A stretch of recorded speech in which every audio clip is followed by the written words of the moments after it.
মহেন্দ্র সেখানে চ্যাটার্জি, আমি কেষ্টপুর থেকে এসেছি। আমার এক্সপিরিয়েন্স খুব ভালো হয়ে গেছে ইউনিয়ন পলিটিক্স থেকে।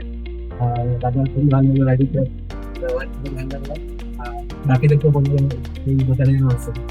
তো আজকে এসেছে বাবু, খুব সুন্দর একটা ল্যাপটপ নিচ্ছে। তো চলো একটা আনবক্সিং করো, এখানে একটা কাট করো। তুমি এই যে মডেলটা চাইছো, এই মডেলের উপরে কোনো মডেল নেই, কারণ এটা রাইজেন 7 মডেল আছে। কারণ একটা model silver colour metal display, এটা কস্টলিও আছে কারণ মানে অ্যারাউন্ড 15,000 কাছাকাছি দাম আছে, মার্কেট প্রাইস 54,000। দেখো বাবু, এখানে একটা এইচপি সিল লাগানো আছে। তো আমি যখনই ল্যাপটপ আমরা যখন আনবক্সিং বলতো, যারা আমাদের আসে আমাদের কাছে, তারা নিজের হাতে আনবক্সিং করার কারণ হচ্ছে নিজের হাতে দেখে না যে তোমার ল্যাপটপটা সিল প্যাক আছে কিনা। অন্য এটা ওখান থেকে পেরে দিলাম, তারা ডিসপ্লে করা আছে, সিলটা কাটা আছে, নিজের হাতে সিল আনবক্সিং করবে। তো এখানে দেখুন, নিজের হাতে এই সিলটা আনবক্সিং করো।